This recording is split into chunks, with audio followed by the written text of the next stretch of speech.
Aujourd'hui nous sommes de retour pour une vidéo très attendue par un certain nombre de personnes. C'est le retour du Red Light Makeup Challenge. Et juste en lumière rouge cette fois, parce que la dernière fois j'avais changé les couleurs.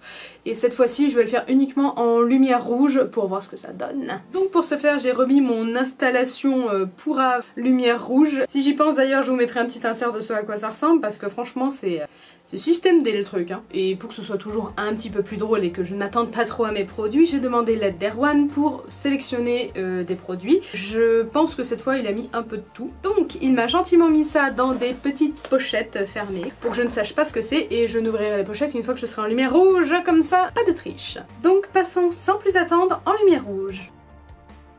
Je sens que ça va être compliqué encore cette histoire de focus. J'avais oublié le délire, mais alors là, je sens que ça va m'agacer. Bon, ça a l'air pas trop mal, j'espère qu'on voit pas les bords du cadre rouge. Sans plus attendre, déballons le maquillage et commençons ce challenge. Donc comme toujours, nous allons commencer par le teint, et il m'a mis 2 fonds de teint et une bébé crème. Ne prenons pas de risque, partons sur la bébé crème, au moins ça je suis à peu près sûre que ça rendra bien. Ce que je fais, c'est que j'en pose sur ma main et je l'applique directement au pinceau.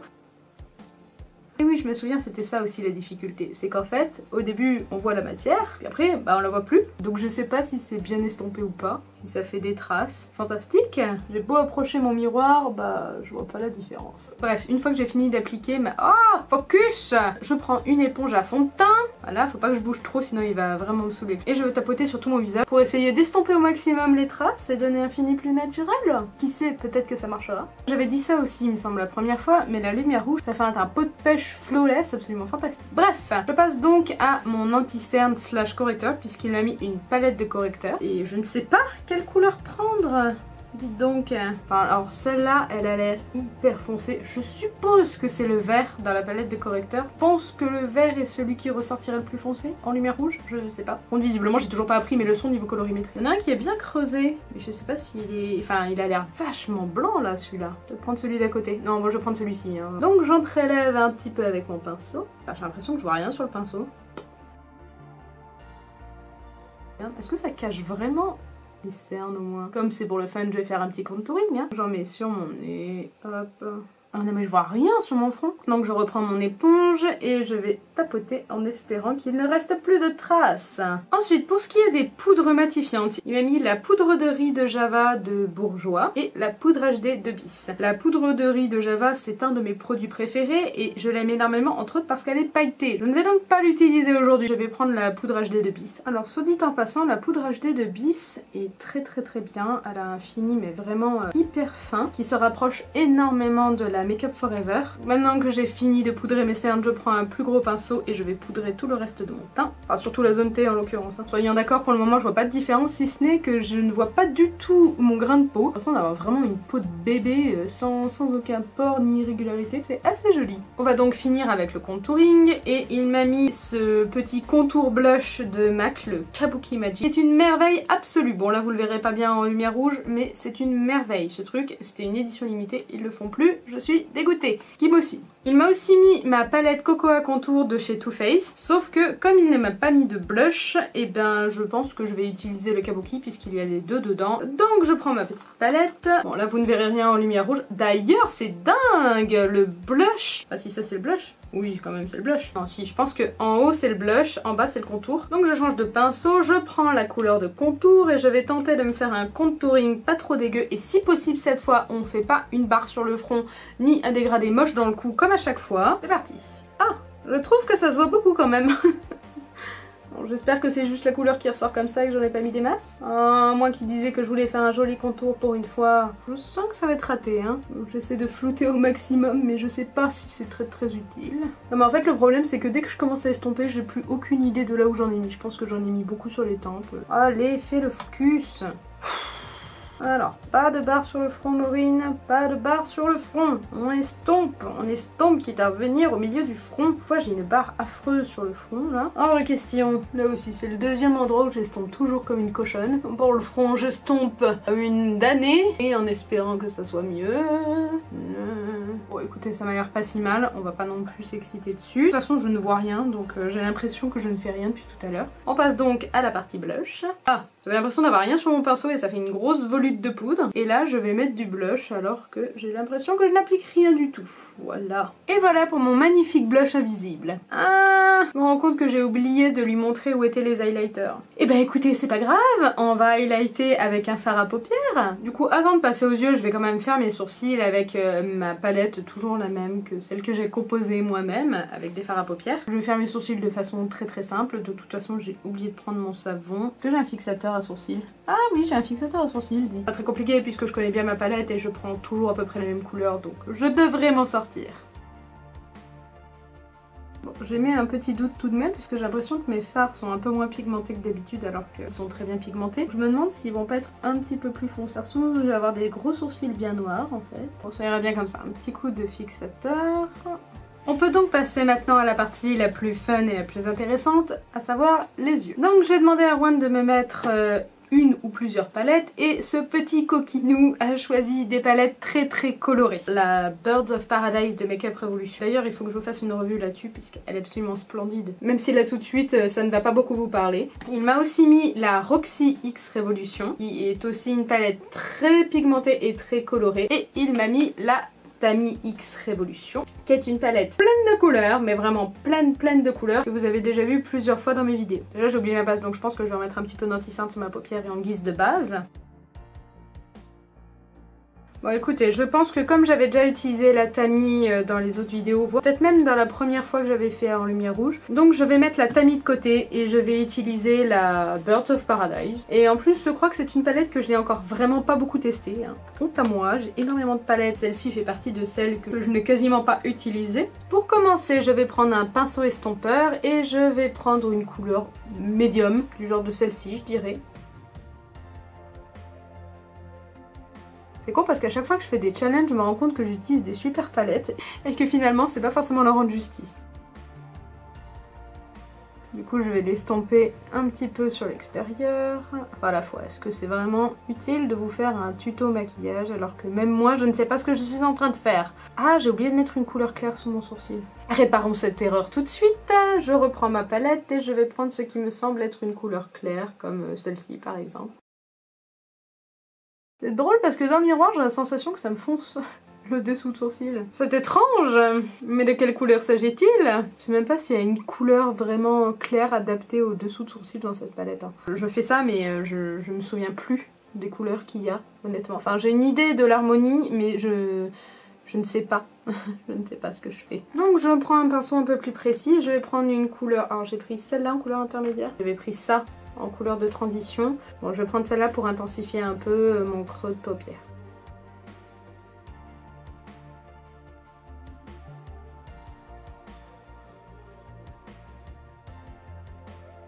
Parfait, je vais donc continuer avec cette teinte-là que je vais descendre un peu en diagonale sur ma paupière. Je pense que je vais faire un semi-cut crease.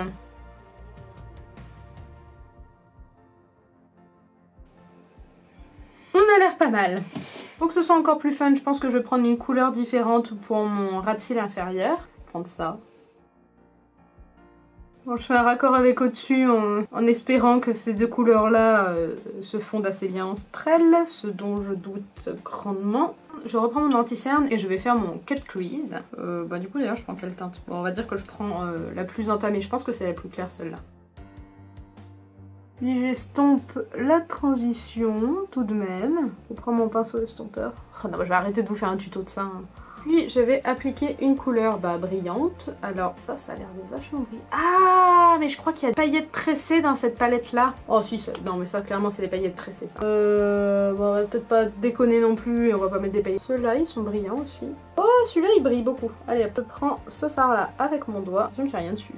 Ah si, il y avait quelque chose. Et je vais mettre ça sur toute la zone blanche que j'ai faite. Mais c'est que ça a l'air joli en plus. Donc j'ai fait mes deux yeux et j'ai même continué la petite couleur lumineuse dans mon coin interne histoire d'apporter un peu plus de lumière. Que me reste-t-il maintenant? J'ai un eyeliner, j'ai un autre eyeliner, 2 crayons pour les yeux et 2 crayons pour les lèvres. Bah écoutez, Oh, il a l'air brillant celui-là. Je vais mettre la couleur claire. J'espère que je vais pas faire comme la dernière fois et que je vais pas mettre un crayon rouge. Donc il m'a mis un eyeliner. Alors celui-ci, je crois que je sais lequel c'est. Et puis de toute façon, je crois que je n'ai que des noirs dans cette gamme-là. Et celui-ci, j'ai un bleu et un prune de cette couleur-là. Vous pouvez me traiter de petite joueuse, mais je pense qu'avec tout ce que je me suis mis sur les yeux, un noir, ça sera pas si mal. Donc je vais prendre mon eyeliner noir. Je vais faire un petit trait, je pense. Je vais pas faire un truc hyper foufou non plus.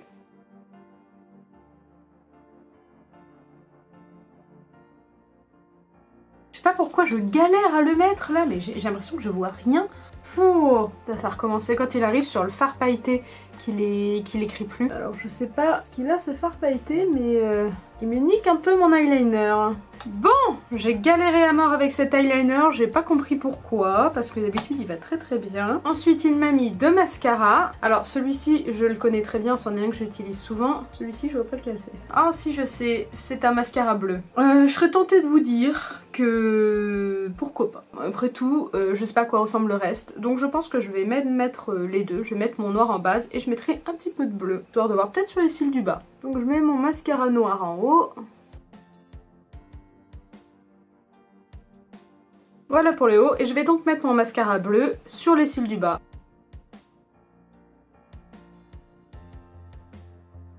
Parfait, on a fini avec les yeux. Alors écoutez, il nous reste plus que la bouche, et la bouche, j'ai deux crayons. Deux crayons dont... je ne saurais pas vous dire la couleur. J'ai aussi, comme la dernière fois, il m'a mis mes deux petites palettes, celles dont je suis incapable de vous dire laquelle est laquelle. Celle-là. Et hop. Et crayon, on va faire au pif aussi, on va dire celui-là. Hop. Je commence donc par appliquer mon crayon.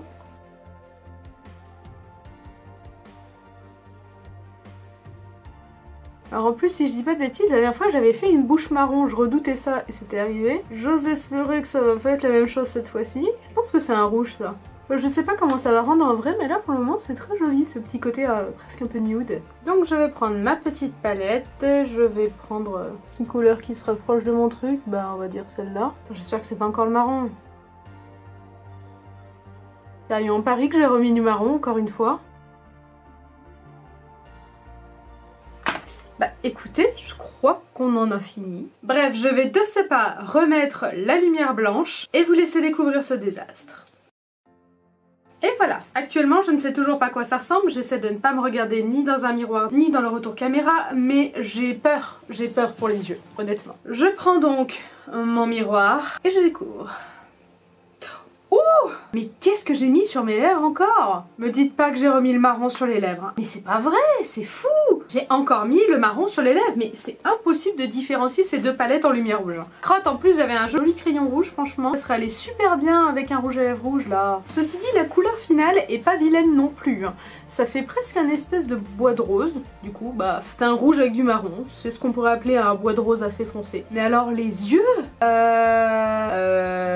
comment vous dire? Les couleurs sont très belles. Par contre, j'ai vraiment fait du travail de sagouin. Je me rapproche un petit peu pour que vous voyez, mais alors ces couleurs sont absolument splendides. Le dégradé entre ce merveilleux orange que j'ai mis sous mon sourcil d'ailleurs, et le violet, mais qu'est-ce qu'il est beau ce violet. Et le fard brillant pailleté, mais il est magnifique aussi. Et en dessous, j'ai mis un vert flashy. Oh, mais je trouve ça quand même vachement joli cette association de couleurs, hein. Bon, c'est très mal fait, comme vous pouvez le voir. Regardons la palette en vrai. Et waouh, ça c'est le packaging déjà, ça en dit long sur ce qu'il y a dedans. Et ça c'est la palette. Donc définitivement il n'y a pas vraiment de couleur adaptée à l'arcade sourcilière, enfin dans le pire des cas il y a un blanc qui est là. Donc les fards que j'ai pris dans l'ordre, j'ai pris le Adventure qui est ici, qui est un violet absolument splendide et très pigmenté, ma foi. Ensuite, pour intensifier mon violet, j'ai utilisé la couleur Macao qui est ici, qui est donc un bleu en effet.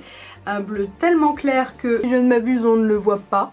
Il ne reste que le violet en transition. Dommage pour ce joli fard bleu. J'avais appliqué sous mon arcade sourcilière le fard Toucan Play. Puis j'avais pris Hot Tropic qui est ici, qui est absolument joli. Je pense que c'est plus un top coat qu'un vrai fard en fait. Donc c'est un fard à appliquer par-dessus d'autres fards. Tout seul il est très joli mais il est un peu transparent. Puis au niveau de mon ras de cils inférieur, j'ai appliqué la teinte Budgie qui est ici et qui est un très joli vert pomme. Dans tous les cas c'est une palette que j'ai l'intention de vous présenter et dont je voulais vous faire une revue parce que je la la trouve extrêmement jolie et extrêmement pigmentée. Elle mérite une vidéo pour elle seule. Pour ce qui est de mon teint, alors le fond de teint, la bébé crème, ça va très bien. De toute façon, c'était la bonne couleur et voilà. Pour ce qui est de mon anti-cerne, j'ai choisi cette couleur-là qui est beaucoup trop jaune pour moi. J'ai pas non plus des cernes très violacées. Sur moi, ça se voit bien un correcteur jaune. Donc je trouve que j'ai le contour des yeux un peu jaunâtre, verdâtre, ce qui n'est pas très flatteur. Pour ce qui est de mon contouring, bah franchement, il est joli. On a vu mieux dans le cou, mais c'est pas pire. Et mon front, je n'ai pas de barre. Alléluia. Le blush n'est pas très bien placé et qui plus est, il fait presque orange. Alors ça, je ne me l'explique pas parce que voici le contour and blush Kabuki de MAC. Donc le voici et ah, même à la caméra, le blush ressort un peu orange. Dans la réalité, il est quand même un peu plus pêche. Rosé. Oh, c'est drôle ça ressort vachement orange. Bon, est-ce que c'est parce que je l'ai mal estompé? C'est fort probable. Ah oui, pour les cils, j'ai mis du mascara bleu sur les cils du bas, mais honnêtement, il n'est pas extrêmement pigmenté, donc ça se voit pas beaucoup, je pense. J'espère que cette deuxième vidéo uniquement en lumière rouge vous aura plu. J'espère que vous êtes satisfait derrière votre écran de voir un résultat pareil. Sur ce, si vous avez d'autres idées de challenge que vous souhaitez me voir réaliser, n'hésitez pas à me l'écrire en commentaire. Si vous avez aimé cette vidéo, que vous avez ri, n'hésitez pas à la partager ou à la liker, ou les deux d'ailleurs. Je vous souhaite une bonne journée et je vous dis à la prochaine.